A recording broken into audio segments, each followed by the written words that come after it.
Something more? I got that. Can you explain why evil does not exist? Well, now let's be fair. If there is the presence of goodness, then there has to be the absence of goodness. Right.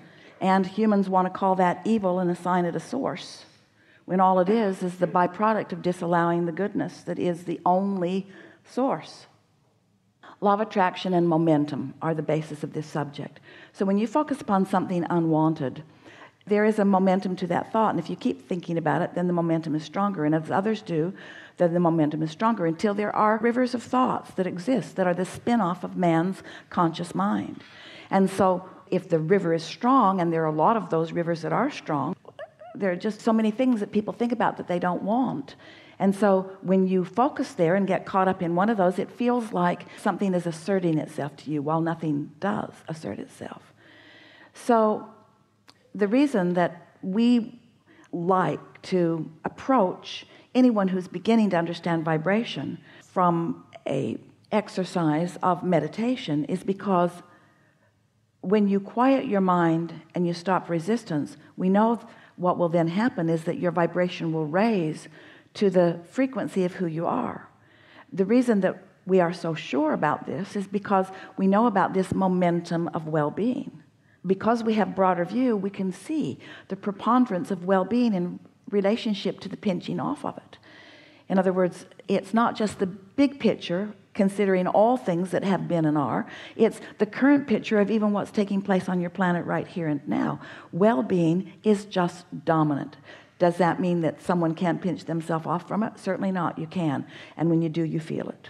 So the devilish functions in the universe, this is what I grew up hearing. I was raised Buddhist, and I always heard this, like, you chant to be protected from the devilish functions in the universe, are just, it's like alignment or out of alignment. And when you chant to be protected from something unwanted, you say, come to me, this thing I do not want, and prove to me that you exist. Right. This is fear. Come to me, this thing I do not want, and prove to me that you exist. Right. And if you keep chanting, though, you'll be protected from the devilish functions in the universe. Esther remembers in the very early days of receiving Abraham, of people warning her about things like that. And so she and Jerry had some conversations with us about it. And at first, Esther was only hearing our words. In other words, she could not know. It took a while for her to understand, to feel the vibration of all of this. Esther, from time to time, would hear someone trying to explain to others who Abraham was. And it always made Esther uncomfortable because she knew they were having to overcome all the preconceived notions that everybody was having about it. And she just wanted them to just come and have the experience of Abraham, find the feeling of Abraham, feel the well-being of Abraham, because she knew that was for her what made the difference. In other words, Esther could not feel fear of things that she had learned about as a child and the presence of Abraham at the same time. So when she tuned to the presence of Abraham, all of that went away. And she tuned herself there so significantly that now she knows that that is all that exists. The other is just trumped up reasons to explain disconnection. Take your question further if you can. Okay. So when a person pinches themselves off so often, and they do it by focusing on unwanted, right? And then the they absence take of wanted. an action from that place that is evil. And it even feels inspired to them because it's the next logical step. The momentum has increased it. Yes. And they would say, the devil told me to do it. And we would say, the devil is non-existent. The devil is the name that you assign to the absence of the pureness that is you. Yeah. And so then how do you explain to someone whose mother was burned in a fire at church, like he can't believe that that's source energy, that source energy had anything to do with that? And I can't convince him. Well, and I don't try. Everyone is where they are. And so let's talk about this path of least resistance. So here's someone suffering the loss of someone who really matters. And it's really even more dreadful to him because it happened at church. So here's my mother, my good mother, doing what she and I believe are good things, and then something that I and maybe even she believe is a bad thing happened in the middle of a good thing. So there's a sort of disconnect that goes on there. And so we say, well, first, and it's not easy for you, You got to accept that there is not badness in what you call death. That's the first flaw. First, you got to accept that there is no death. That's really the first flaw, that you are eternal and that you never cease to be. And so this is a question that people have been grappling with personally for a very long time. Why do things that we consider to be bad happen to people who we consider to be good? So we're going to tell you a story. It's going to feel light in relationship to this one, but we'll come back to this one. A woman driving in San Francisco area got stopped by a policeman and was given a ticket. And she is now in the hot seat complaining to us about it.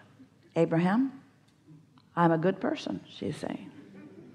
And I was in a good place. In fact, I was listening to one of your recordings. And a policeman pulled me over and gave me a very expensive ticket. And we said, what was the infraction? Not wearing my seatbelt. We said, how do you feel about seatbelts? I hate them. I think that they are unnecessary. I think that it is an imposition on our freedom. I think that it is nobody's business whether I wear a seatbelt or not. I think that nobody has any business telling me what to do. And so I don't wear my seatbelt. Sometimes I just pretend to wear it, but I don't believe that I should have to wear a seatbelt. And we said, so here's a policeman. Let's not call him bad or good. Let's call him doing his job, which means he's trolling for money.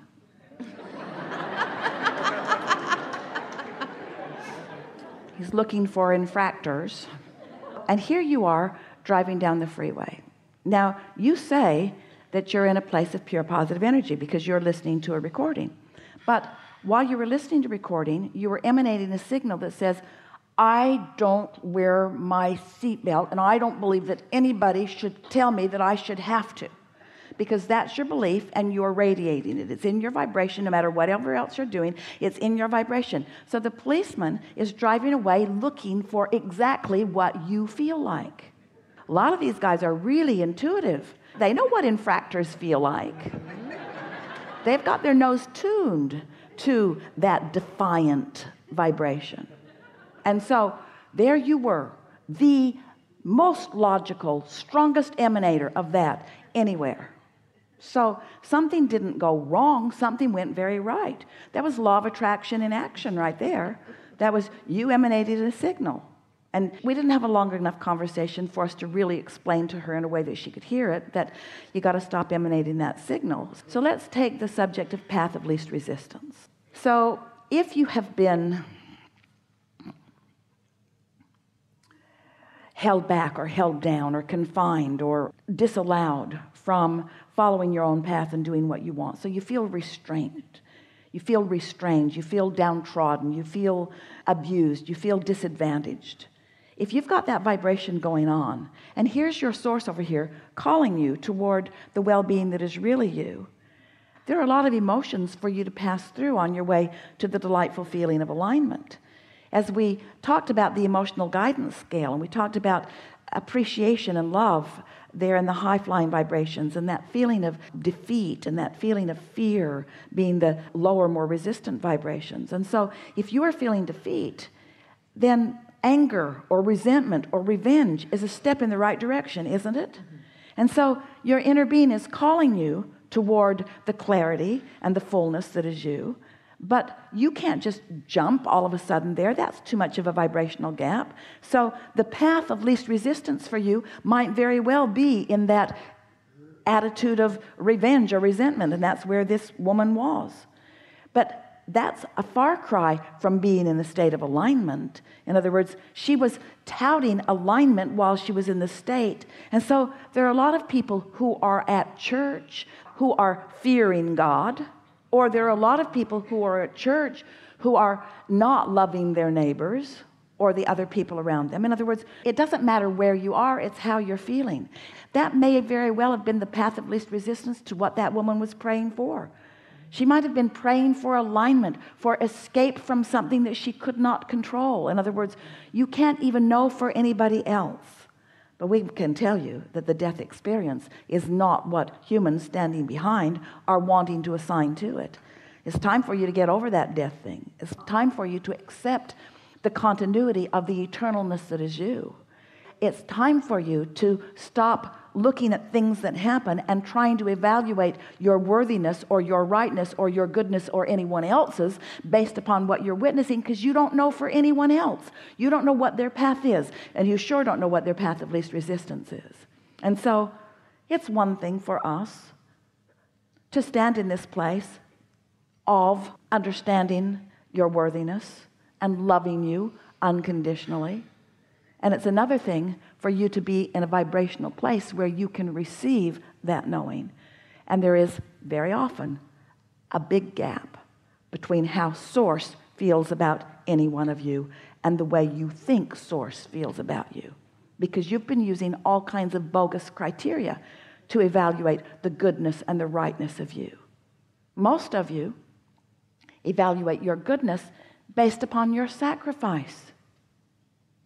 It's almost as if you believe that the more of your happiness you give up for someone else, then the more goodness you stand in. And we say, you're always good, but you stand in a place of depriving yourself of the evidence of your alignment when you are using what others need or want from you as your criteria, rather than serving yourself into your own alignment. Oh. When you care enough to hold yourself steadily in that place of alignment, then you really have something to give others. But otherwise you do not. So this conversation is a big one. First, you can't convince your friend about this. And we couldn't either, because you are where you are in relationship to where you want to be. Esther remembers when her father made his transition. And her dear sister had been with him night and day for a very long time. She had been there for him to her disadvantage. She was deprived of sleep. She was deprived of just about everything. She was giving everything she had to that. And he was unconscious, had been for a while, and sort of in and out, but mostly out of consciousness. And she finally went home for a desperate shower. And while she was gone, whoosh, off he went. And she was so mad when she got back that he took off while she was gone. And she blamed the attending nurse. You turned up his morphine and you caused this untimely experience. Untimely for me, really timely for him. And Esther explained to her that nothing went wrong, that everything went right. And that it's always the path of least resistance that allows that to happen, you see. Of all the things that we've talked about here today, there's nothing that speaks more of the path of least resistance. But you all make your path so resistant that you have to get run over by something really big. You have to be really in a bad place before you'll say, okay, I'll go. Otherwise, you're clinging as if you've got one last thing that you need to serve or prove. And we say, lighten up. Be easier about all of this. Okay. You can't get it wrong.